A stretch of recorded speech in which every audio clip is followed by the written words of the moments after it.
discúlpame, sí o sí lo tengo que usar, ¿no? Voy a usar el micrófono, vamos a usar el micrófono, por cuestiones más que nada de la grabación.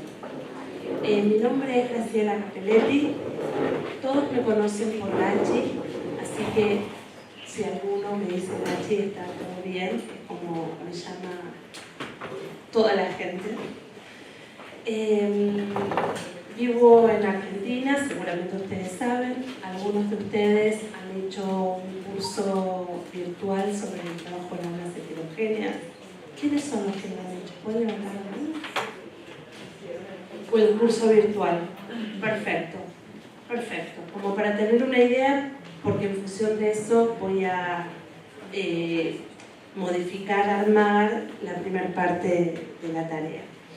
Yo me dedico habitualmente a enseñar, hago esto en distintos lugares, o sea, trabajo para la universidad y lo hago en distintas escuelas de distintos niveles y también en universidad. Quiero decirles esto porque justamente es a lo que me dedico y lo que me apasiona. Pero como también siempre me gusta decir, lo primerito que estudié y como empecé en esto es que soy maestra y trabajé muchos años en el aula, primero en nivel primario, luego como personal directivo de la escuela, también en nivel secundario. Entonces lo que a mí me gusta hacer y me parece que le da sentido es que no soy una especialista de escritorio, sino que camino por muchas aulas. Y en los últimos años, también por muchas escuelas, no solo de mi país, sino también de otros países, como es el caso que me convoca hoy. Y cuando digo distintas escuelas, y acá no hay diferencia, digamos, entre los países, en el sentido que escuelas que tienen muchos recursos y muchas posibilidades, pero también escuelitas rurales o en zonas de contextos de alta vulnerabilidad. Entonces eso me permite como tener una mirada ampliada de lo que es la diversidad y la singularidad, no solo en el marco de las distintas escuelas, sino también en las aulas, en los profesores, en los docentes. Y hay algo que fui como aprendiendo y construyendo, primero quizás teóricamente estudiándolo, pero después en la práctica, y es que cuando uno trabaja o enseña, estar todo el tiempo hablando en esta circulación de la palabra, donde, bueno, en este momento la tengo yo y ustedes escuchan, no favorece el aprendizaje de todos, ¿sí? Entonces, la jornada de hoy, este tiempo que vamos a compartir, yo voy a estar todo el tiempo trabajando con ustedes.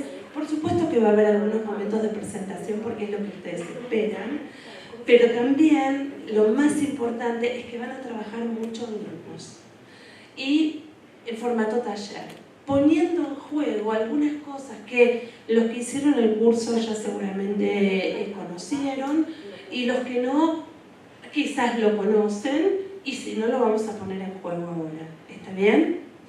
En el marco de mi formación académica, mi tesis doctoral trata de la enseñanza del derecho porque otra de las cosas que hago es trabajar en la formación de grado de los abogados en aquellos que luego de recibirse de abogados eligen ser docentes. Entonces, me interesa mucho cómo se enseñan las prácticas, cualquier práctica. La docencia es una práctica, la medicina es otra, el derecho es otra, la arquitectura, todo aquello que tenga que ver con enseñar un conocimiento práctico. Y entonces mi tesis doctoral es de la enseñanza del derecho en las materias del ciclo profesional orientado, porque quiero ver cómo se juega eso en el aula. Digo como para que tengan un panorama de lo que hago. Me gusta mucho la naturaleza, subo montañas, remo en una tabla, se llama SUP, algo, ¿sabes? Sí lo conocen, ¿no? Bueno, nada, como para decir que hago muchas cosas que todas se vinculan con aquello que me interesa, me gusta y me sostiene, que me parece que es algo que eso nos junta a todos, se trate del país que se trate. Bueno, les cuento cómo nos vamos a organizar. El título que yo le puse al encuentro de hoy es Aprender y enseñar en aulas heterogéneas. Y el recorrido va a constar en lo siguiente, si nos acompaña la computadora mejor, si no veremos cómo.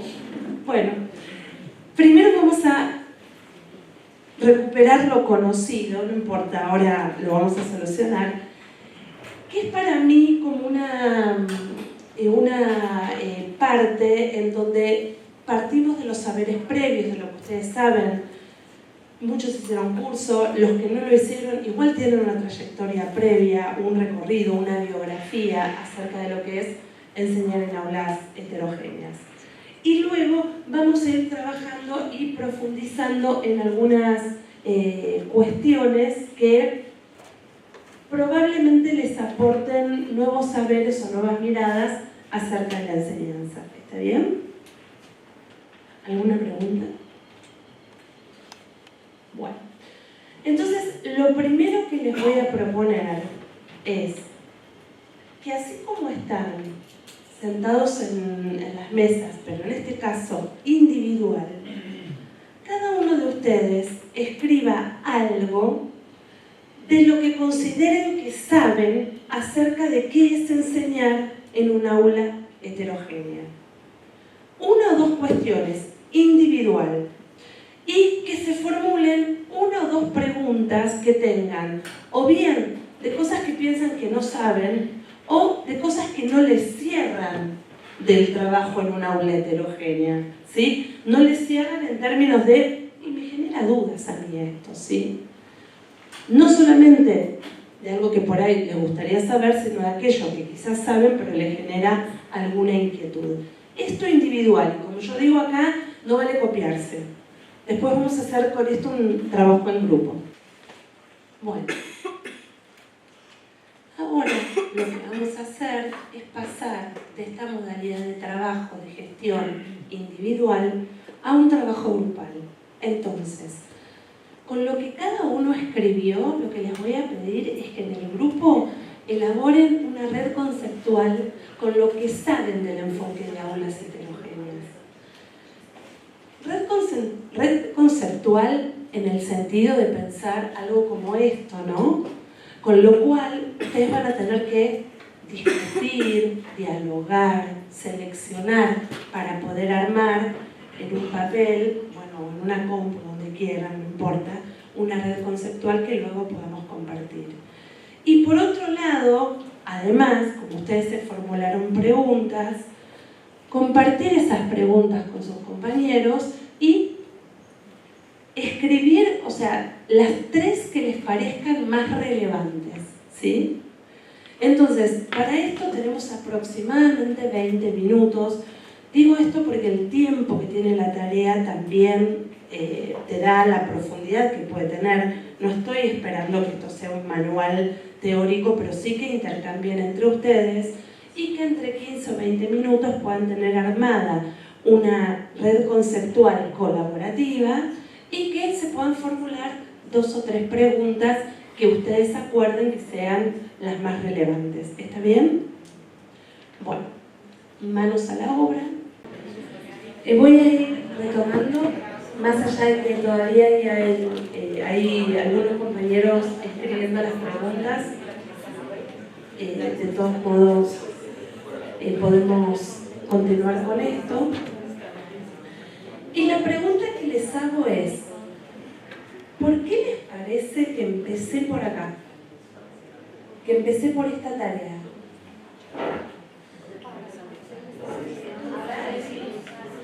Para conocer las similitudes y las preocupaciones del maestro con respecto a la clase.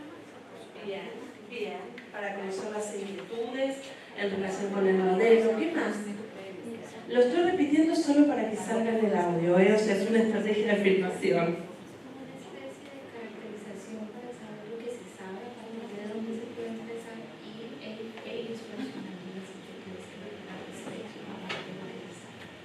Bien, bien, de alguna manera un diagnóstico, ¿no? ¿Qué más? Por acá quería decir algo. Para saber cómo pensamos y cómo representamos eso que estamos pensando. Bien, bien. ¿Qué más? Digo, coincidimos, ¿eh? Yo necesitaba saber qué es lo que ustedes sabían del enfoque, ¿sí? Eso me permite a mí ir como maestra, como profesora, como con un pie más seguro en términos de diagnóstico. No doy por supuestas cosas que quizás no son de ese modo. Entonces hay una parte que esto, en términos de mi cabeza de profesora, como que me tranquiliza, me permite, me tranquiliza o no, digo, en este caso me tranquiliza, pero también podría pasar que uno diga, ay no, tengo que empezar de cero de nuevo, ¿está bien? Por un lado eso, por el otro lado también conocer cuáles son sus expectativas, cuáles son los cuestionamientos que ustedes tienen respecto al enfoque. Fíjense que les pregunté las dos cosas, lo que saben y las preguntas.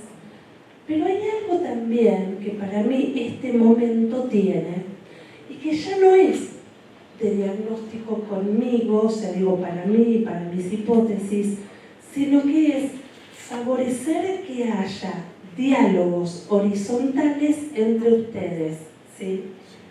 Por eso la estrategia fue primero de gestión individual, y yo siempre digo, no vale copiarse, hagan carpita. En Argentina cuando uno escribe y no quiere que el otro se copie, hace esto, ¿no? Este gesto como hagan carpita para que el otro no se copie, pero en realidad eso es porque luego en el trabajo en grupo vale copiarse, ¿sí? Como en el sentido de la idea es poder discutir, dialogar. En el diálogo con el otro construyo conocimiento y construyo un conocimiento que es más significativo que si yo me parara acá 15 minutos o 20 minutos y les diera la explicación de qué es el enfoque, para qué sirve, qué cosas resuelve, ¿se entiende? Esto requiere de una gestión, en este caso nada, no pasó nada, ustedes se dividen en grupo, empiezan a trabajar. Con los alumnos a veces esto no es tan sencillo por la distribución de los tiempos y porque el sentarse con el otro y juntarte con el otro hace que haya chichoneo, se dice así acá también, como jueguito, juegan, ¿no? Hablan por ahí, no necesariamente, ¿cómo se dice acá? Recocha, bueno. Entonces, digo, esto es interesante tenerlo en cuenta porque en función del tiempo que uno tiene disponible, uno dice lo hago o no lo hago. Pero la realidad es que es el modo más valioso de poder construir conocimiento, porque ya no es desde la transmisión del docente hacia los estudiantes, sino que es de lo que saben, y siempre los chicos saben algo acerca de lo que voy a enseñar, aunque tenga que enseñar física cuántica. Si yo pregunto, ¿hay profe de física acá? Bueno, hay varios. Ellos no hablan, pero para los que no somos de ese área, si uno pregunta qué es la física cuántica, todos tenemos una respuesta para dar, qué sé yo, no sé cuál, no sé si es correcta, pero todos tenemos una idea, no somos tabulas rasas, ¿sí? Yendo a la historia de la educación, no somos tabulas rasas. Entonces es bien interesante traer las ideas que quienes son los estudiantes tienen acerca de eso que yo les voy a enseñar. Y esto me ocupa media hora de la clase, quiero decir, pensando en los tiempos, ¿no? Si yo los gestiono con rapidez, yo a ustedes no los apuré tanto porque no los conozco, entonces van a decir viene y nos ves encima, nos empieza a correr. Con lo cual, algo que no va a pasar ahora es que yo no voy a hacer puesta en común de los cuadros, ¿sí? Digo, yo le dije hagan los cuadros, les saqué fotos, creo que hay algunos que no les saqué, ahora revisamos eso, yo los voy a incluir en el PowerPoint. Después yo les mando toda la presentación con lo que fuimos haciendo, pero no voy a, entre comillas, usar el tiempo en hacer puesta en común. ¿Por qué? Porque yo pasé por los grupos, fui mirando las ideas que ustedes pusieron en juego en relación con los enfoques o el enfoque de aulas heterogéneas es muy apropiado. De hecho, estoy gratamente sorprendida porque cuando poquitos levantaron la mano o no tantos que habían hecho el curso, dije, uy, voy a tener que empezar como desde cero con la cuestión del enfoque. No, cuando veo lo que produjeron, me doy cuenta que hay saberes acerca de eso. Y no hago puesta en común, que es algo que todos los profesores hacemos todo el tiempo, y digamos la verdad, cuando hacemos puesta en común, escuchamos a los dos primeros, después ya cuerpo presente, cabeza, quién sabe dónde, ¿no? Nos pasa a nosotros, les pasa también a los chicos. Entonces, mi idea, que era recuperar lo que ustedes sabían y explorar un poco y diagnosticar, me la llevo, digo, la tengo, pero por otro lado favorecí que hubiera construcción entre ustedes. Ustedes organizaron esta vez los grupos como querían, ¿sí? Como fueron sentándose, qué sé yo, como son amigos, se conocen. Pero uno también podría pensar para los chicos criterios de agrupamiento que no sean siempre de ese modo, ¿sí? ¿Por qué? Porque a veces los puede armar uno, o porque puede usar cuestiones más desde el azar, ¿sí? Los que son de tal, hacemos una lista de cuadros deportivos, o una lista de meses en los que cumplen años, otra lista de grupos musicales favoritos, y entonces hoy nos agrupamos por los grupos musicales. Mañana nos agrupamos por el mes en el que cumplimos años. Pasado nos agrupamos por los que tienen hermanos. ¿Se entiende? De modo tal que el agrupamiento es heterogéneo también. Y, como decimos en Argentina, al que toca, toca, la suerte es loca. Y alguna vez se agrupan como quieren, porque les decimos tal día van a trabajar en grupo y se agrupan como quieren. ¿Está bien? Digo esto porque, porque justamente por recorrer muchas escuelas, muchas veces el problema es, no, que cuando trabajan en grupo, ¿cómo los agrupo? Pongo a todos los que están más o menos parejitos en el nivel, pongo en cada grupo uno de los que se portan mal, para que no me desordenen todo. Digo, hay un montón de preocupaciones que tenemos como profesores que desde la cuestión definida previamente, o sea, ¿qué les digo con esto? Díganme si voy muy rápido porque yo me apasiono y soy como un poco acelere.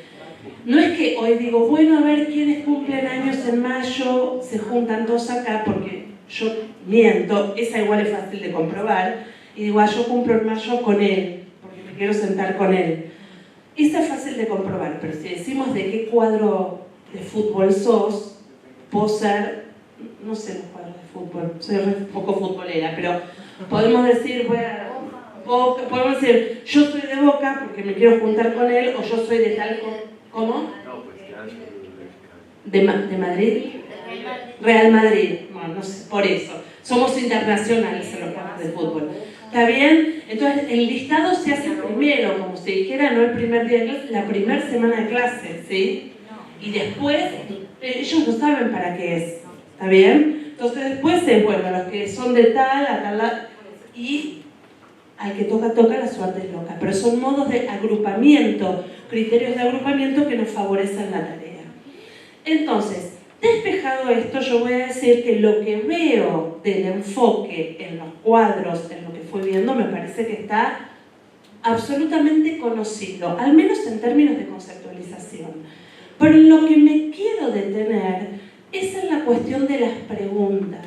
Porque estas preguntas, si son así como fueron elaboradas en conjunto, digamos con pensamiento crítico, son las cosas que nos pueden obturar en términos de llevar adelante en las aulas el enfoque. Entonces, voy a empezar con...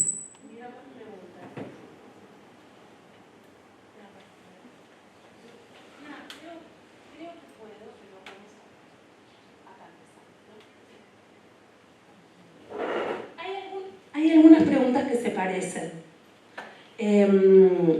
Seguramente yo voy a empezar en el orden así como están escritas, pero seguramente cuando leamos y vayamos corriendo va a haber alguna que vamos a decir, ah, sí, esto fue así, o ya lo dijimos.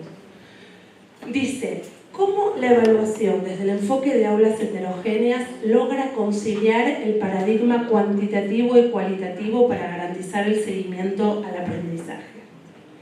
Bien, yo voy a ser absolutamente salvaje y sincera, ¿sí? La idea de paradigma cuantitativo y cualitativo es una idea que viene externa, ¿sí? El enfoque de aulas heterogéneas no está pensando en si es paradigma cuantitativo o paradigma cualitativo. Está pensando en enseñar y está pensando en que los estudiantes aprendan lo mejor que pueden. Si cada estudiante aprende lo mejor que puede al máximo a su rendimiento, va a realizar buenas prácticas de evaluación cuantitativa y cualitativa. Si no las realiza, es porque no sucedió lo de aprender lo mejor que se puede, ¿sí? No es un problema del enfoque. Ahora bien, acá viene como la aclaración, digo, y la sinceridad. Cuando uno trabaja en el marco del enfoque de aulas heterogéneas, habitualmente, si es coherente, hace mucho foco en evaluaciones más para el aprendizaje y más cualitativas, ¿sí? Con lo cual, a ese chico o chica que está acostumbrado a ese tipo de evaluación, le pones una evaluación cuantitativa y lo matás, ¿sí?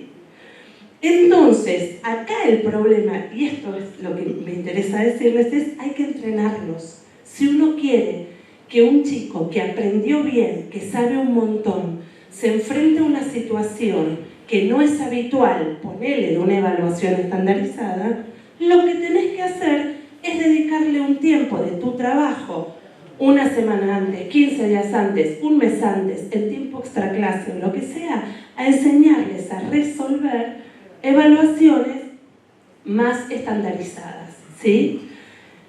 La evaluación requiere de entrenamiento, sobre todo las evaluaciones estandarizadas. Si ellos tienen los conceptos y los saberes, van a poder hacer cualquier tipo de evaluación. Pero lo que no podemos hacer es tirarlos a que lo resuelvan sin un entrenamiento previo, ¿sí? Con lo cual, si hay algún requerimiento, o bien institucional, o bien del ministerio, de rendir evaluaciones más estandarizadas, tendré que poner dentro de mi planificación cómo vamos a hacer simulacros de evaluación, cómo les voy a enseñar a responder un multiple choice que no lo hacen habitualmente, o sea, los entreno, ¿sí? Es como para la fiesta de 15, mi marido va a tener que bailar el vals con mi hija, bueno, van a practicar bailar el vals, porque no lo bailan habitualmente, ¿está bien? Lo mismo con la evaluación estandarizada, ¿sí? Bien. Yo avanzo, pero ustedes no me, o sea, si hay algo que no les resulta, me paran y me dicen no, o a ver, digo, lo que quieran, no me hagan hacer un monólogo. Ale. Y allí en ese punto, ¿cómo, o sea, estamos trabajando contextualizado, por proyectos, cómo entra ese entrenamiento que no se vuelva algo como tradicional, o obviamente hago un paréntesis y digo, ok, vamos a hacer así, ¿cómo Sí, exactamente. Uno tiene que dejar claro que los estoy entrenando para eso. Así como cuando van al gimnasio y hacen abdominales para marcar los ravioles y no sé, se dice así en Argentina, ¿no? Acá, la chocolatina, eso. Y tenés que hacer 300 de esto. Miren, chicos, tal día viene la prueba de tal cosa. Entonces, esto que hacemos es divino, pero nos piden otras cosas. Tenemos que entrenar. Y les decimos, tenemos que entrenar. Es eso. No es que tenemos que hacer disimular, que bueno, que esto también. No, porque si no, si nosotros no le ponemos palabra, ellos piensan que eso es lo que... Y entonces como que los fragmentamos, los alienamos, ¿no? Entonces, no, nosotros tenemos que entrenar, pues tenemos que sacar buenas calificaciones en esas pruebas. Uy, no, pero a mí no me gusta hacerlo. Algunos se van a quejar. sí, bueno, pero dale, es un tiempo, lo hacemos, ¿sí? Y se dedica el tiempo. De hecho, si tienen un mosaico horario, simulacro de evaluación, ponen simulacro de evaluación, ¿sí? Sí. En ese sentido... Te doy para que se escuche. Gracias. En ese sentido del entrenamiento, ¿es necesario, son necesarias las tareas? O sea, ¿una institución debe negarse a la tarea o cómo debe implementar la tarea? Es una pregunta nueva esta, ¿sí? La separo de esta cuestión. Una cosa es las evaluaciones más estandarizadas, que seguramente las tenemos que llevar adelante. Acá lo que les digo es, se lo ponen en el horario y lo hacen, como les parezca, ¿sí? Diría mucho en clase, porque como hay que monitorear y enseñar, mucho en clase.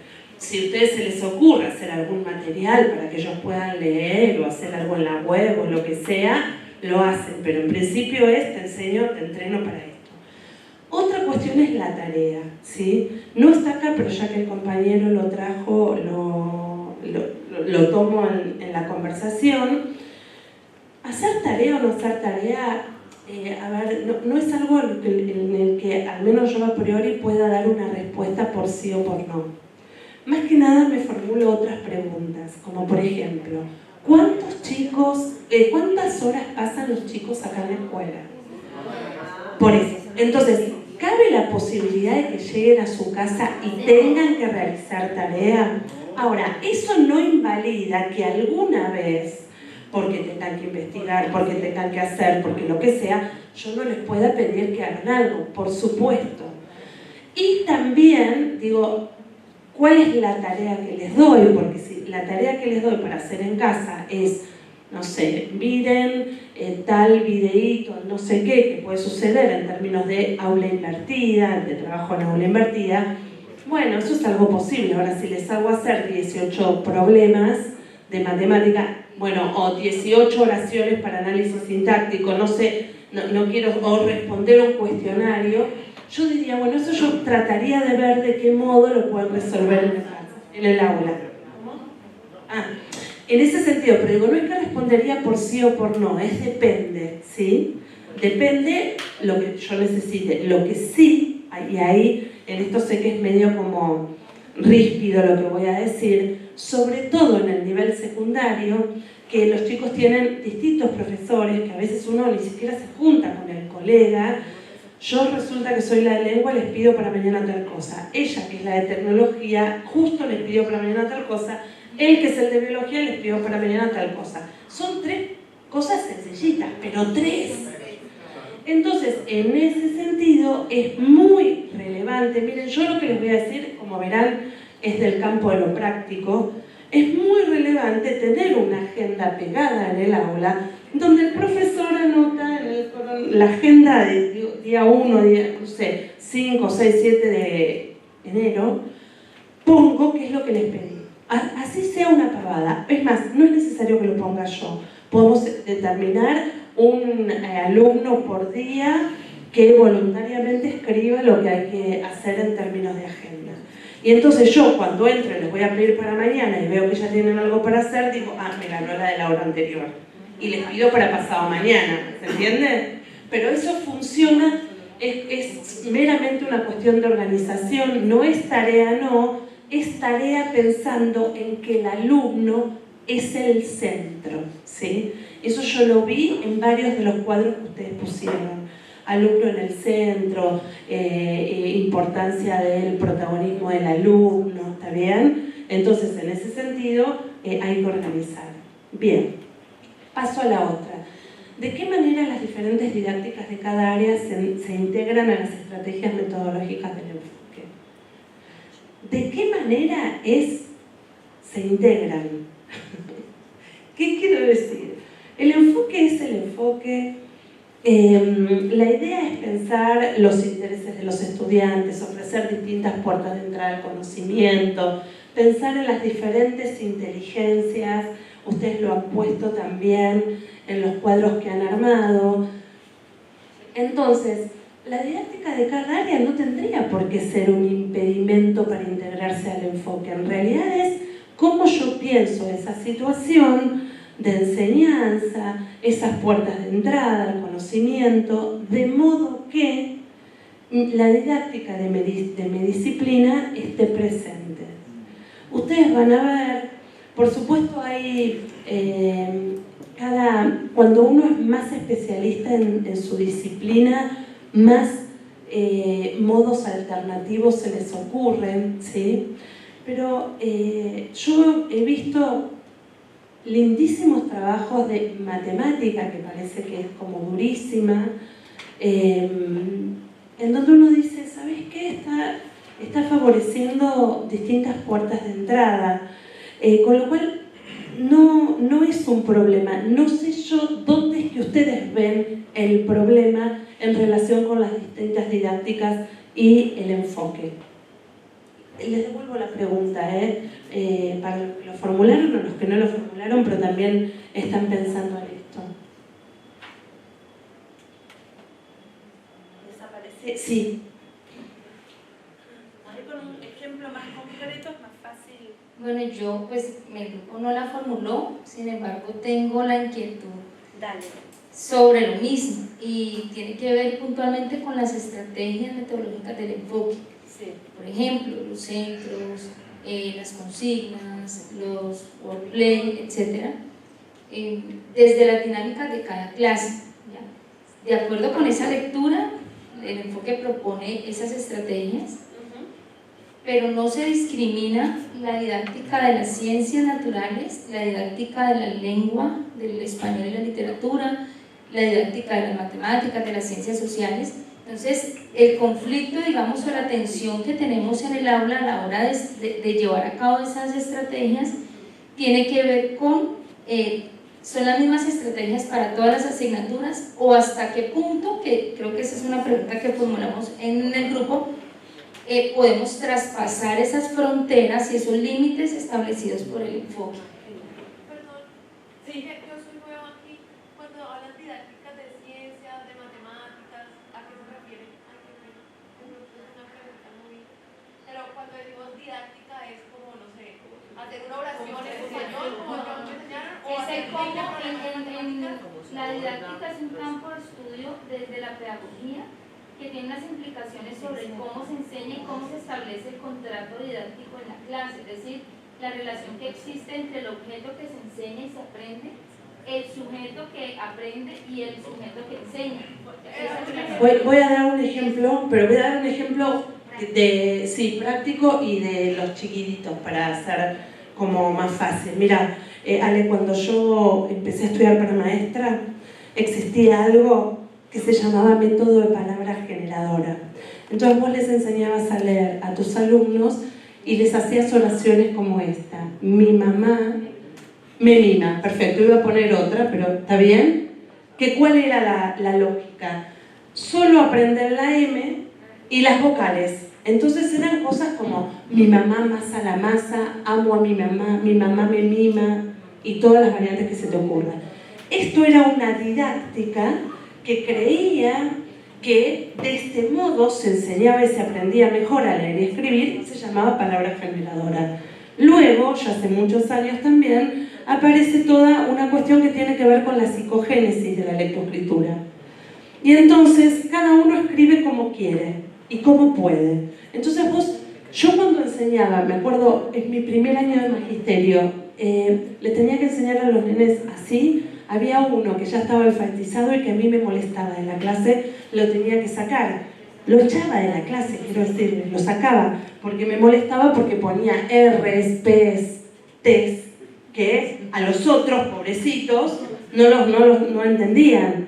Ahora, luego hay otra metodología, que no es otro enfoque, digo, que tiene que ver con el constructivismo, que es cada uno escribe como quiere y, por ejemplo, si un alumno escribe así y piensa que acá dice que es mariposa, está mucho mejor que otro que pone mariposa así, por ejemplo, por decirlo. ¿Por qué? Porque este ya tiene una hipótesis silábica. ¿Está bien? Mariposa.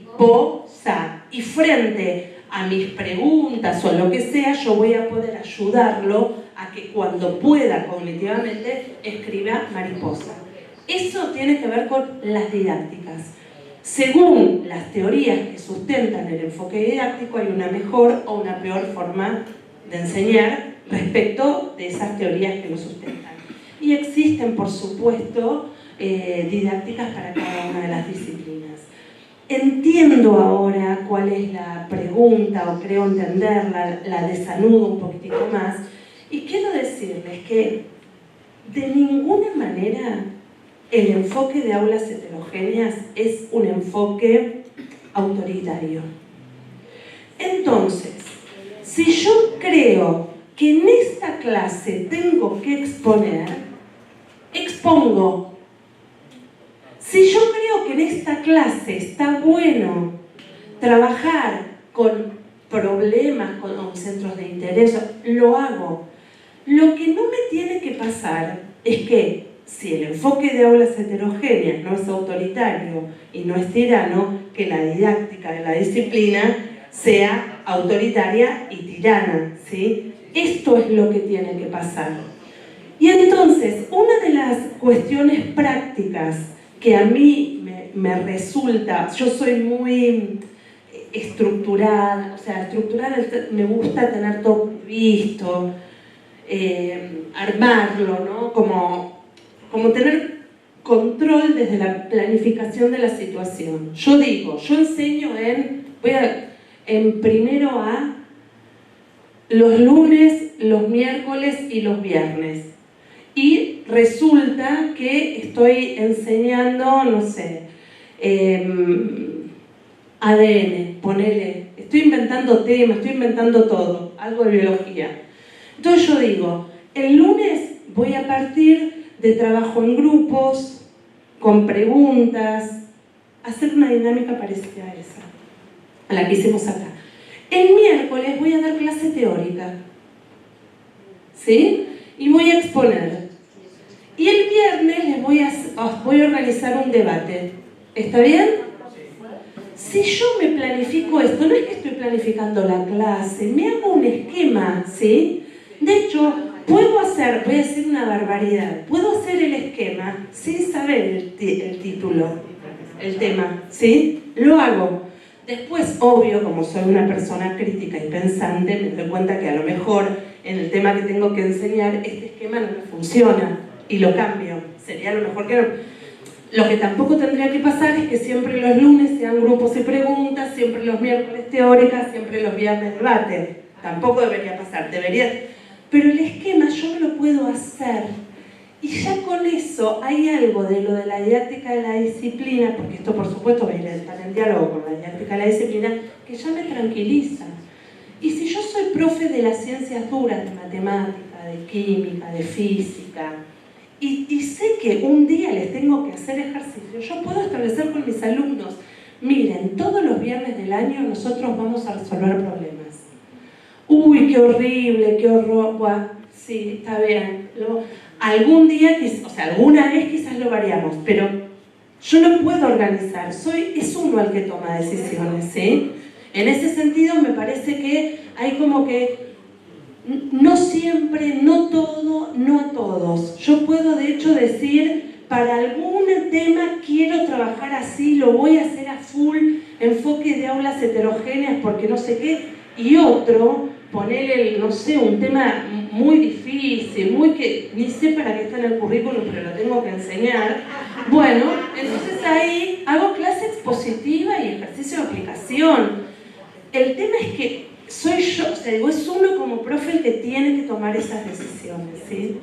Pero me parece súper genuina la pregunta y muy valiosa, más aún en escuela secundaria.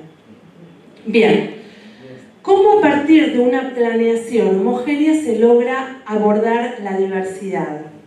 Acá yo hago tipo alarma, ¿sí? Nunca la planificación es homogénea, ¿sí? Lo homogéneo es el contenido básico, ¿sí?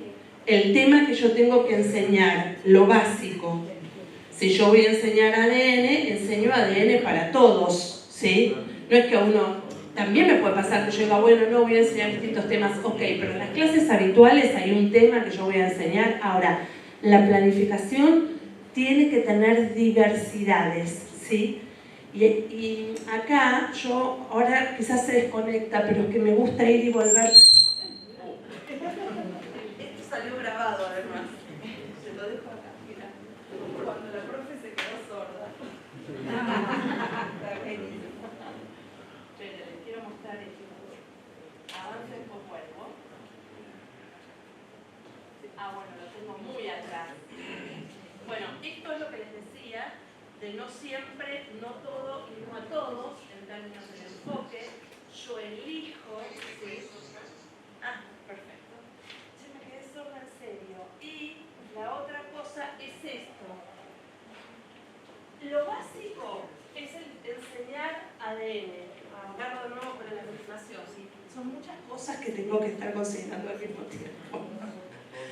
Entonces, yo puedo diversificar contenidos, en este caso yo diría el contenido es el ADN, pero puedo diversificar los recursos que les doy para enseñar, el tipo de agrupamientos que propongo para los estudiantes, los modos de evaluar, los tiempos en los que trabajan, las fuentes de información. O sea, yo puedo ir y venir con el mismo tema, planificar para el mismo tema, pero la planificación no va a ser homogénea si yo estoy pensando en cómo voy a diversificar algunas de estas cosas. Y por ejemplo, siguiendo el tema del ADN, voy a empezar otro tema, que lo vi hoy en las noticias. El oso chucho.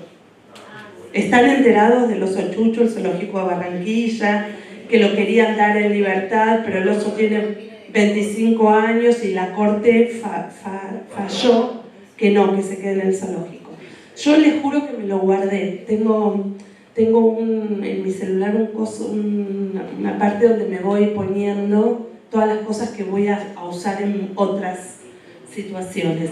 El tema del oso chucho me permite a mí abordar desde cuestiones de qué significa un habeas corpus y a quién aplica, si aplica a los animales o no aplica, qué pasa con el hábitat en el cual digamos, lo necesario de la biodiversidad. Yo podría también trabajarlo en términos, la directora del zoológico hizo mucho énfasis en la dieta nutricional, entonces yo podría decir, ahí el recurso que uso es el oso chucho y voy poniendo distintas actividades, algunas que apuntarán para matemática, otras que apuntarán para filosofía, otras que pueden para lengua y literatura, ¿está bien? Entonces, la planificación nunca es homogénea. La planificación es unas hipótesis de lo que yo voy a hacer y cómo lo voy a hacer. Pero según cómo planifique la clase, la planificación va a tener como diversidades. Digo, si yo justo estoy planificando la clase teórica, probablemente la planificación sea más homogénea. Pero habitualmente tendría que tener cuestiones de heterogeneidad. Vuelvo a las preguntas.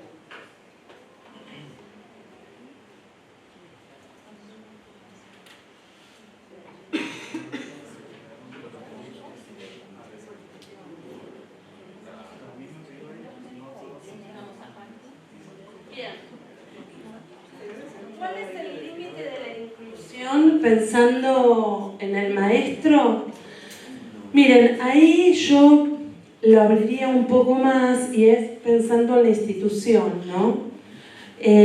¿Cuál es la inclusión que la institución está dispuesta a aceptar? Miren, muchas veces cuando uno trabaja enseñando el enfoque de aulas heterogéneas aparece la idea de que es el enfoque de aulas heterogéneas porque es para chicos que tienen dificultades de aprendizaje. Y no es así, todas las aulas son heterogéneas, todo eso ustedes ya lo saben. Ahora, la inclusión, si ustedes me preguntan en términos como más teóricos o filosóficos, tendría que ser para todos, ¿sí? Hablamos de escuelas que alojan a los estudiantes. Ahora, Si la escuela como institución tiene una decisión de alojar distintos tipos de estudiantes, y allí digo, desde chiquitos que tengan alguna dificultad de aprendizaje hasta deportistas de altos rendimientos que tengan que estar viajando, yendo y viniendo, y con lo cual, ¿cómo se hace con la cuestión del estudio? Tendré que pensar cómo hacer para poder incluirlos, ¿sí? Y el tema es que la decisión ya no es del maestro. Digo, si la escuela incluye, y perdonen que sea de nuevo salvaje, ¿no? Pero si la escuela incluye a diversidad de estudiantes, en tal caso, cuando yo veo que tengo un límite con algún estudiante, pido ayuda a ver cómo resolver eso, que para mí es un problema. Quiero decirles una cosa, el nivel secundario es el más dificultoso para esto. ¿Por qué? Porque en el nivel secundario cada uno de los profesores es muy experto en la disciplina que enseña, tiene una formación de base muy fuerte en la disciplina y además hay como una cuestión y una presión de cómo llegan a la educación superior, ¿sí? Entonces, como eso es parte de lo que sucede, si yo estoy en una escuela que incluye y estoy viendo, ¿cómo te llamas? Tatiana. Tatiana resulta que es una patinadora excelente que va a correr las Olimpiadas. Es otra noticia que vi hoy a la mañana de un chiquito de Colombia que sacó medalla de plata en patinaje sobre hielo. Entonces, Tatiana patina, no vamos a decir sobre hielo. Entonces viaja mucho. Yo soy profesora de Tatiana de historia y la verdad es que me doy cuenta que Tatiana no está aprendiendo todos los contenidos de historia. No es un problema mío solamente. Si la escuela está dispuesta a incluir a Tatiana, yo tengo un coordinador para ir a conversar, no sé, la directora, digo, hay un montón de gente a la que puedo recurrir para no tomar una decisión en solitario en relación con algo que a lo mejor yo no estoy viendo, porque para mí, para probar historia tiene que saber Tatiana tal cosa, pero otro me puede ayudar a mirar desde otra perspectiva. Entonces, la primera cuestión es el límite de la inclusión. No debiera haber un límite, debiéramos incluir a todos, pero cuando yo encuentro algún límite personal respecto de algo, compartirlo con otros. Y digo, estoy en una escuela que incluye, con lo cual, si trabajo en esta escuela, en Argentina se dice me lo banco, ¿sí? O sea, digo, apuesto a esta situación, ¿está bien? ¿Por qué? Porque esta escuela, digo, estoy hablando, no conozco tan en profundidad, estoy hablando, o sea, no conozco tan en profundidad esta escuela, más allá de las conversaciones que pude tener con algunas de las personas, pero digo, el punto es, si es una escuela que incluye, yo estoy trabajando por una escuela que incluye, y entonces le doy un valor a la inclusión. Porque desde el otro lado, como lo puedo mirar, es que hago, lo excluyo, ¿sí? Tatiana no estudia más acá, no estudia más, porque no puede aprobar historia, estoy exagerando, ¿no? Entonces digo, ahí hay una tensión y hay un dilema que siempre es algo que es mejor resolver en grupo que resolver en solitario. ¿Está bien? Paso a otra. ¿Cómo se aborda desde este enfoque la no promoción de un estudiante al grado siguiente y bajo qué criterios puntuales? Bien interesante y también está vinculado con el caso Tatiana, ¿sí? Este de la patinadora, no de esta Tatiana. Primero es, por supuesto que la no promoción, y acá voy a hacer un paréntesis, hay un montón de estudios que dicen que la repitencia, investigaciones académicas, que dicen que la repitencia no funciona, que no sirve, que no debiera existir esa cuestión, ¿no? Pero digo, más allá de eso, uno puede decir, bueno, pero es lo que hay en el sistema educativo, más allá de eso, que primero habría que cuestionar la no promoción, si yo establezco los criterios, o sea, ¿qué tiene que saber un chico de historia de cuarto año para poder promover al año siguiente? Y yo establezco esos criterios, y esos criterios funcionan, porque también puede pasar que yo los establezca. El año lectivo empieza acá, ¿cuándo? En agosto. Yo los establezco en julio, sentada en mi casa con mis materiales y pensando y mirando el currículum y no sé qué. Llego en agosto, me toca el curso que me toca y cuando llega el otro fin de año, no sé cuándo es, junio, me doy cuenta que eso que había pensado no funcionó, lo puedo modificar. Pero suponete que lo formule bien y que está todo ok. Y yo veo que hay alguno que no cumple esos criterios establecidos, bueno, ahí tendré que tomar la decisión acerca de la no promoción, ¿sí? Y la decisión acerca de la no promoción no debiera ser solamente una cuestión de cumple o no cumple. Debiera ser también una cuestión compartida. ¿Por qué?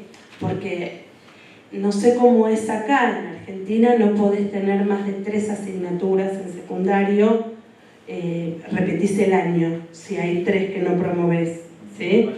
¿Acá también? Bien.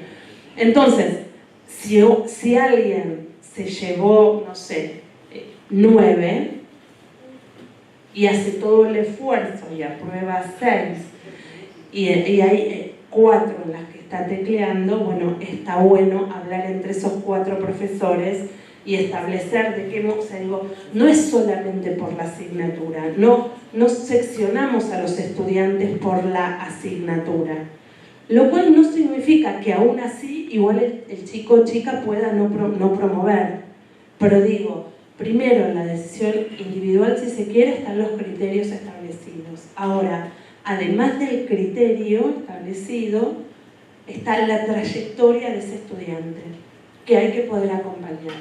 Y en función de eso, a veces uno hace concesiones. En algunos países o en algunas jurisdicciones hay algo que se llaman corredores curriculares, ¿sí? Entonces uno dice, Tatiana no alcanzó en historia, pero si se la hago reprobar, pierde el año, tiene que repetir el año. Entonces, de este junio que terminó hasta mayo del año que viene, le doy posibilidades de que pueda rendir historia. O sea, le acepto, no sé acá cómo es la legislación en relación con esto, ¿sí? Pero digo, le acepto y comprometo a Tatiana para que ella vaya recuperando, si es por historia, por supuesto, si le queda en ese lugar 5 materias, va a ser más difícil que lo pueda lograr. Tampoco hacerle proponer que además de patinar, rinda 5 del año anterior y las 12 del año que está cursando, ¿está bien? Pero digo, eso hay que tenerlo en cuenta. Profe, Sí, ¿qué? solo para que quede ahí. Si no, después le decimos que lo borre. Que sobre ese asunto en Brasil también es posible, llamamos de condicionado. Claro. Condicionado. Condicional. Es apenas una disciplina del grado anterior, Claro. que el estudiante pues, tiene que justificar porque no fue aprobado para el año siguiente. Totalmente. Y no puede ser matemáticas, ni ciencias, ni lengua extranjera, ni portugués. Perfecto.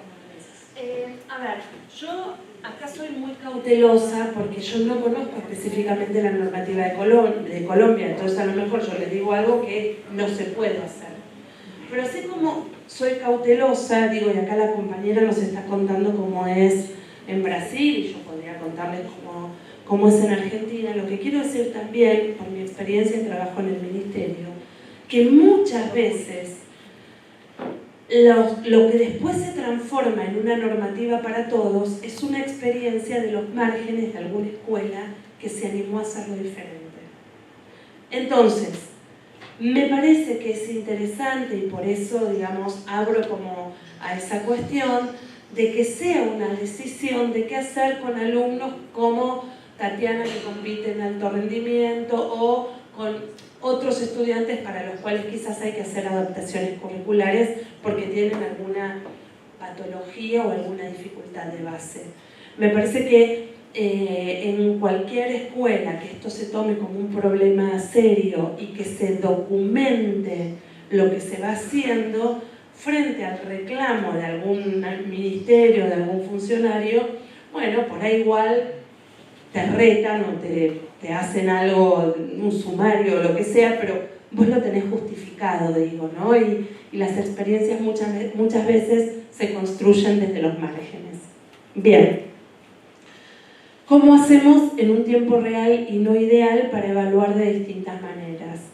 ¿Vieron esa de no todo, no todos, no todos? O sea, digo, ahí hay evaluaciones que van a ser hermosas y que van a durar, no sé, 15 días porque van a hacer no sé qué cosa y van a mostrar su desempeño en un contexto real y por eso los llevo a tal lugar a que hagan algo. Pero eso no invalida que yo alguna vez le tome 3 cuentas de multiplicar con decimales porque estoy enseñando eso, ¿sí? Entonces, esa cuestión del tiempo ideal es si yo pensara que todo en el enfoque tiene que ser de la misma manera. Vuelvo al cuadrito, ¿no? Yo también podría planificar así las evaluaciones. ¿Cómo voy a evaluar el tema ADN con algo divino, no sé qué, lo llevo al laboratorio? ¿Cómo voy a evaluar el tema factores bióticos y abióticos? Bueno, a lo mejor con un crucigrama o con un choice. Digo. El tema es que no debiera pasar que siempre se repitiera la misma estrategia para evaluar y o para enseñar. Pero ahí somos nosotros los profesores los que vamos viendo cómo nos vamos acomodando en función del tiempo que tenemos disponible.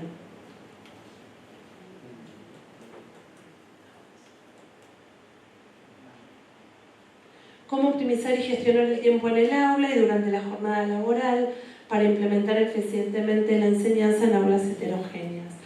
Miren, yo esta pregunta la puedo leer desde distintas perspectivas. Una es que muchas veces dicen no, porque planificar para aulas heterogéneas desde el enfoque te lleva mucho más tiempo que planificar para homogéneamente. Y yo puedo decir, bueno, depende cómo uno planifique, depende qué es lo que uno diversifica, porque yo podría decir, disculpen que pongo el ejemplo de matemática, pero me parece que es el más gráfico para todos, ¿sí? Yo podría decir, yo voy a enseñar X tema de matemática, van a resolver problemas.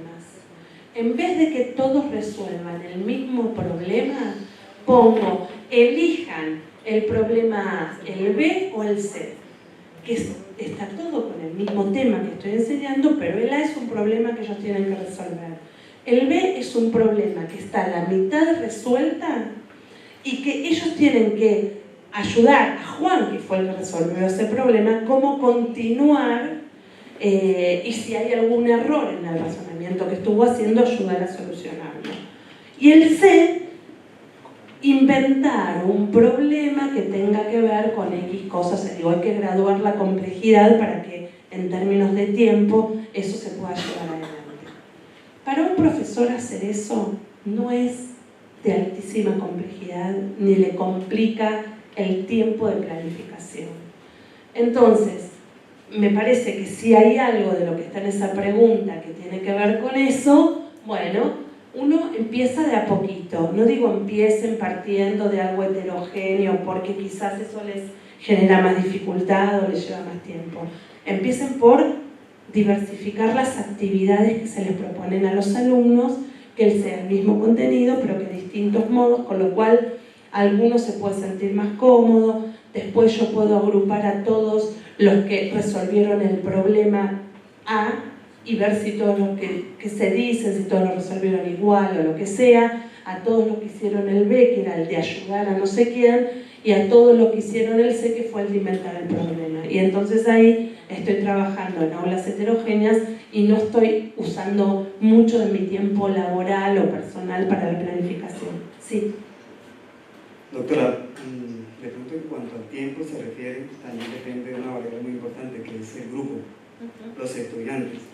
Te doy un ejemplo, tenemos en nivel noveno 3 grupos y con los 3 tengo estrategias diferentes. De pronto el flujo de la información es diferente, hay algunos que necesitan más tiempo, entonces eso como que puede variar, hay que tener en cuenta siempre los muchachos. Adicional a lo que tú dices, la planeación, tener en cuenta todo lo que ha recomendado. Sí, totalmente, y en ese sentido, y esto no es solo para el enfoque de aulas heterogéneas, creo que a veces uno va como con mucha ilusión, con una planificación de una clase, de esto, del otro, y llega y se da cuenta que no funciona.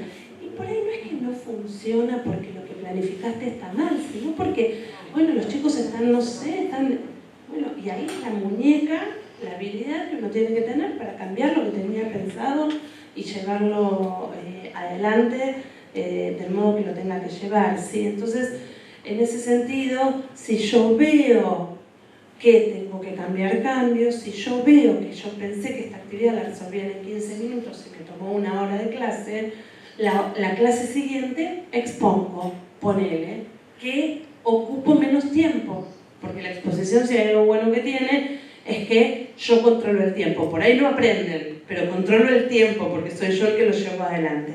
Digo, y estas son todas decisiones que uno, por supuesto, tiene que priorizar, ¿sí? Y que no son para nada incompatibles con el enfoque.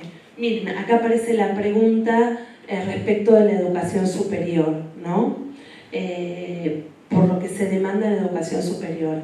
Quiero decir lo mismo que dije con lo del paradigma cuantitativo y cualitativo. Si los alumnos saben y aprenden bien, están preparados para cualquier situación de educación superior, ¿sí? A ver, el tránsito entre el nivel inicial o jardín de infantes y nivel primario, esa articulación, es una articulación que siempre resulta compleja, más allá de que se hagan articulaciones, que sea la misma institución en algunos casos, etc. Lo mismo del nivel primario y el secundario. Y lo mismo a nivel secundario y a nivel superior. Todos ustedes han pasado por el nivel superior. Algunos se han adaptado más fácilmente, otros quizás menos.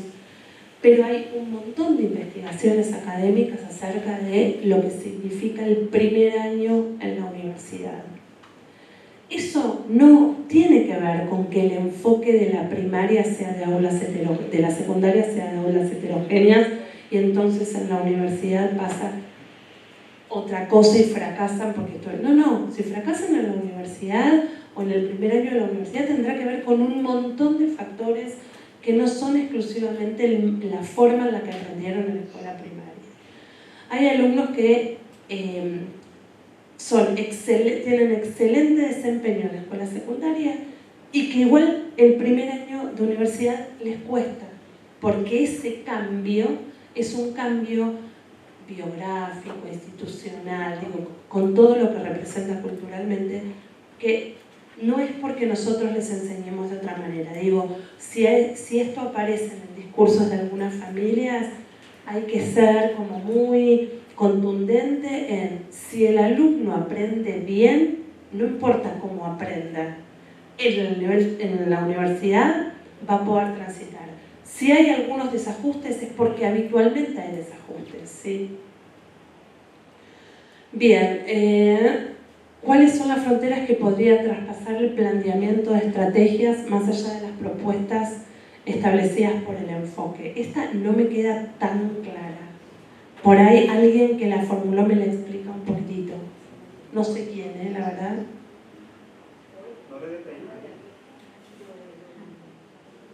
¿Cuáles son las fronteras que podría traspasar el planteamiento de estrategias más allá de las propuestas establecidas por el enfoque? En principio quiero... Sí, me encanta que me traducís algunas cosas. Esta es precisamente la pregunta que tenía mucha relación y que ya se resolvió porque la inquietud estaba sobre las 4 estrategias y hasta qué punto podía traspasar, pero ya con lo que has explicado queda muy claro. Pero me salté la de cómo se establecen los criterios de evaluación para los grados superiores. ¿Cuáles son los retos que enfrenta el maestro desde la plasticidad en grado superior? Claro, que para mí esa no me la salté, porque es lo que digo, el reto es enseñar lo mejor que se pueda pensando que la educación superior va a funcionar. Si los chicos aprenden, perdón, no solo eso porque para que lo filmen. Si los chicos aprenden bien, digo, el tránsito por la educación superior va a tener las dificultades que tenga en función de la individualidad de cada uno de esos chicos, ¿sí? Digo, y acá yo lo que siempre sugiero es hacer como un ejercicio introspectivo de qué me pasó a mí cuando empecé con el nivel superior, de qué le pasó a mi hermano o a mi primo. Digo, que hay algo que tiene que ver con la trayectoria escolar previa, pero también hay algo que tiene que ver con las habilidades y las competencias para la vida que uno tiene cuando entra al nivel superior. Y ahí quiero decirles con un voto de esperanza que si los chicos trabajan en el marco de aulas heterogéneas, probablemente tengan aprendidas o trabajadas muchas más habilidades para la vida que si están en una educación más del tipo bancaria, respondiendo a preguntas que los formulamos nosotros y que ellos tienen que decir. ¿Alguien? Bueno, agradezco, pues, digamos, como la claridad frente a las preguntas, solamente que en varias ocasiones pues, se ha referido a que el estudiante debe aprender bien, lo mejor posible. Sí. Eso es algo que queda mucho, yo lo veo desde la subjetividad. Sí. Entonces, ahí es como, finalmente, ¿quién determina ese bien? Ese bien aprender. Y bueno, aquí estamos hablando acerca de eso. Estamos hablando que el maestro es como el experto, el maestro es el que toma la decisión, ¿cierto? Pero entonces, ¿hasta dónde? Teniendo en cuenta que el maestro conoce al estudiante, sabe diferenciar entre lo que la asignatura le pide, pero hasta dónde el estudiante puede. Qué bueno que lo trajiste. Qué bueno que lo trajiste porque me permite hacer foco sobre eso. Cuando yo hablo de aprender bien o de que aprendan lo máximo que pueda cada uno, digamos como que cada uno exprese al máximo su potencial, yo estoy pensando siempre en los criterios, ¿sí?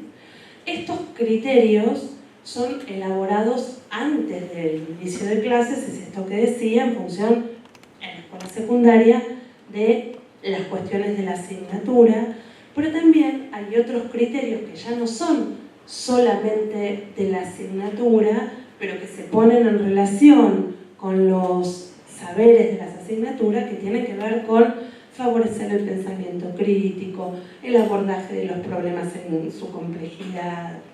Entonces, cuando uno tiene claro esto, entendiendo que esto también uno lo puede modificar por esto que decía, que lo pensé en julio y después me doy cuenta que estaba con la vara allá, o al revés, que estaba con la vara acá, como decía el compañero de los distintos grupos. Si mis alumnos cumplen con los criterios, yo no tendría que tener miedo, digo, y podría esto decírselo a las familias, sobre todo en el nivel secundario, quienes más cuestionan esto son las familias cuando están por egresar. ¿Va a poder mi hijo con la universidad? ¿Va a poder? Entonces, bueno, ahí es, bueno, fijémonos cómo fue la trayectoria de tu hijo. Tu hijo, y digo, acá no es solo del profe de lengua, del profe de matemática, del profe de historia. Tuvo una trayectoria de muy buen desempeño, siempre pudo, no hubo dificultades, no habría nada que aventure que no le va a ir bien en la universidad, ¿sí? Ahora, si es un nene o una nena, un chico o una chica que tuvo una trayectoria con altibajos, vas a tener que, o sea, acompañemos a tu hijo, pero sepamos que lo vamos a, o sea, va a haber que acompañarlo mucho en ese primer año de universidad, ¿sí? Son como cosas en planos diferentes. Una cosa es el estudiante en el nivel superior y lo que allí suceda, y ahí yo digo, tengo un montón de otras cosas para decir, que no tienen que ver con la escuela inicial, primaria y secundaria, sino que cuando los estudiantes llegan al nivel secundario, al nivel superior, los padres dicen, bueno, a la universidad solos. No, si fue un chico que necesitó ayuda durante toda su escolaridad. ¿Por qué? Porque aprobó el secundario, va a tener que ser, le va a ir bárbaro. No, la verdad es que si lo tuviste que acompañar, lo vas a tener que seguir acompañando hasta que pueda despegar, ¿sí? Pero bueno, eso no es para esta capacitación, pero ya que estoy, se los digo.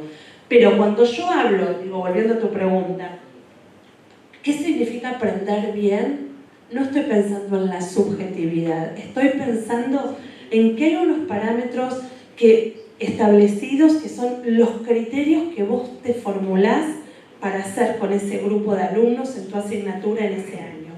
Esos criterios, por supuesto, no es que yo me senté a pensar, a tomar un tecito debajo de un árbol y dije, bueno, quiero este... No, hay una referencia curricular, o sea, hay un montón de normativas que yo pongo en diálogo con mi propia experiencia para elaborar esos criterios, ¿sí? Pero cuando hablo de aprender bien estoy pensando en eso, en esos criterios. Disculpen si no lo dije como, con total claridad. Después, ¿dónde se puede obtener literatura en...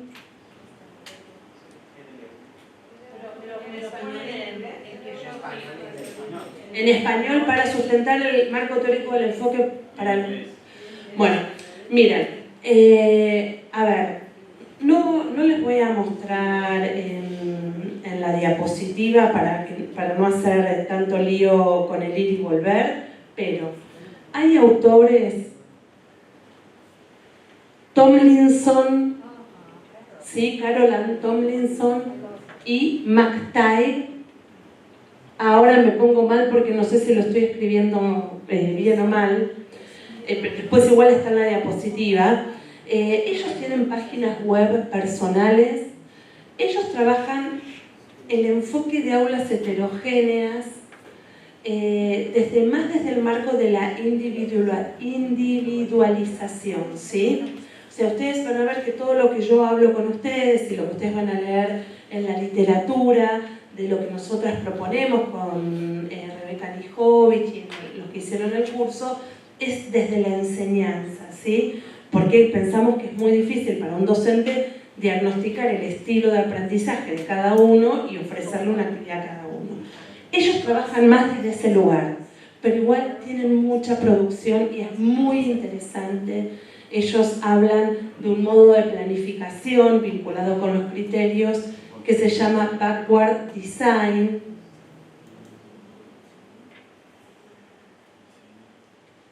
Hay o planificación en retrospectiva. Hay un montón de bibliografía acerca de eso que los va como a ayudar a pensar, ¿sí? Por otro lado, no es que hay bibliografía específica por nivel y por asignatura, pero ¿por qué? Porque es un enfoque y porque la idea del enfoque es que conociendo las ideas sean quienes los llevan adelante, que hagan las adaptaciones necesarias. En nuestro mundo de hoy, en este 2020, hay como una gran tendencia que la verdad es que a mí la cuestiono bastante, a que para cada cosa te sale un manual, ¿viste? Bueno, ahora aplicás tal cosa. Entonces ya un enfoque en el que decimos tiene que ser contextualizado, situado, según quién es el docente, según quiénes son los alumnos. Hacer un manual para eso sería borrar con el codo lo que uno quiso escribir con la mano. Entonces, hay autores a los que ustedes van a poder recurrir. En un momento, cuando yo mueva las diapositivas, les voy a mostrar como las caritas y las fotitos y los apellidos, si ustedes buscan bibliografía de ellos, que no va a ser específica de qué hacer en el aula, pero que puede ser muy inspiradora para eso, ¿sí? Bien, avanzo y ya vamos a ir después de las preguntas vamos a ir a tomar un refrigerio. Estamos bien con la hora, ¿no? Sí. Estamos casi a las 10. Perfecto. Es esta última y hacemos lo de 15 minutitos de refrigerio, de que se refrigeren las cabezas también. Bueno, ¿hasta dónde aulas heterogéneas se puede implementar en secundaria frente a las exigencias académicas de la vida universitaria? Ya está, ¿sí?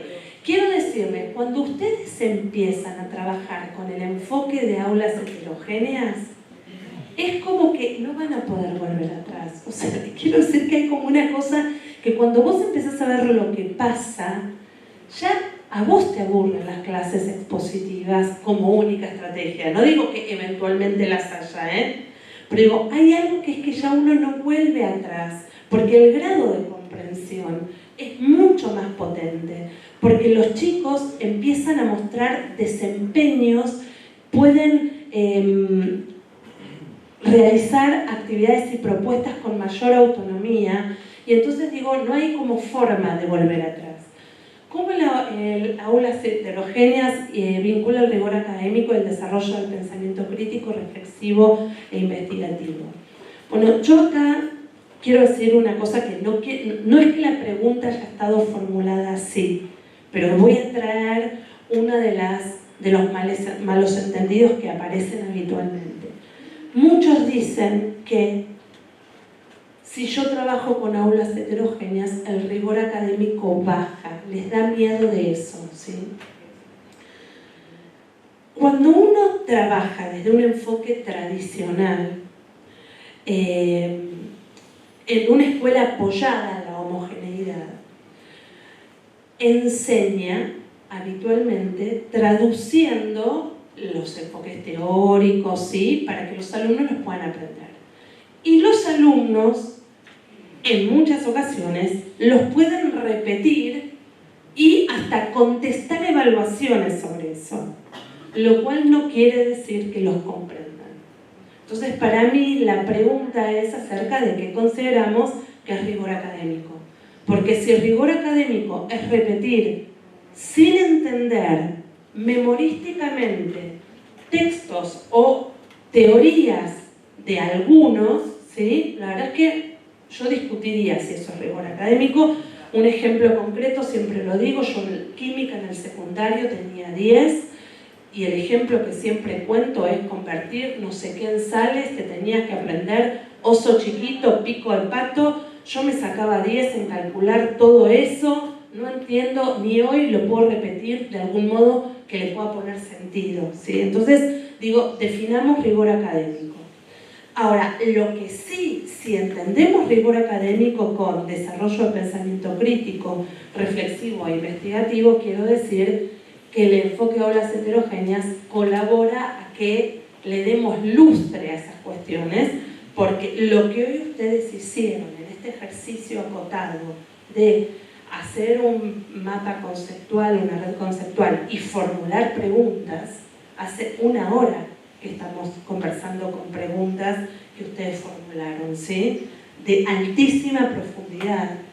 Entonces, digo, me parece que esto es como un ejemplo de lo que uno puede hacer. Ni que hablar que a lo mejor algunos de ustedes, a partir de este encuentro de hoy y por inquietudes personales, le interese ver cómo se planifica para aulas heterogéneas en asignaturas de nivel secundario. Y entonces lo que haga es pedirle a cada uno de sus colegas que quieran que les den una planificación y luego analizar qué cosas tienen en común, qué cosas tienen en diferente, no importa del área que sea. Y entonces ahí yo digo, también estaríamos trabajando con pensamiento investigativo, que no lo estamos haciendo ahora, pero digo, se los dejo para el que quiera. ¿Cuál es la estrategia metodológica para ayudar al maestro de escuela homogeneizadora a ir hacia la escuela heterogénea? Miren, les agradezco que esta sea la última pregunta, porque me parece que es por donde se empieza, ¿sí? O sea, fue casual, claramente fue casual que estuviera esta última acá. La primera estrategia y la estrategia más valiosa es mirarse a uno mismo. Es la reflexión de uno mismo como docente, es cambiar del paradigma de te vendo un libro, te doy un programa para que enseñes, a cómo creo yo que mis alumnos pueden aprender mejor este tema, teniendo en cuenta cuáles son las ayudas que nos da el enfoque. Entonces, el cambio, en este caso, empieza por lo personal, porque aunque ustedes tuvieran un experto en aulas heterogéneas que les diera la planificación hecha para enseñar todos los materiales, si el cambio no está en ustedes, no va a suceder, ¿sí? Entonces ahí digo, esa es como la primera estrategia, repensar sobre nuestras propias prácticas. Bueno, hacemos un cortecito, 15 minutos y volvemos a poner manos a la obra.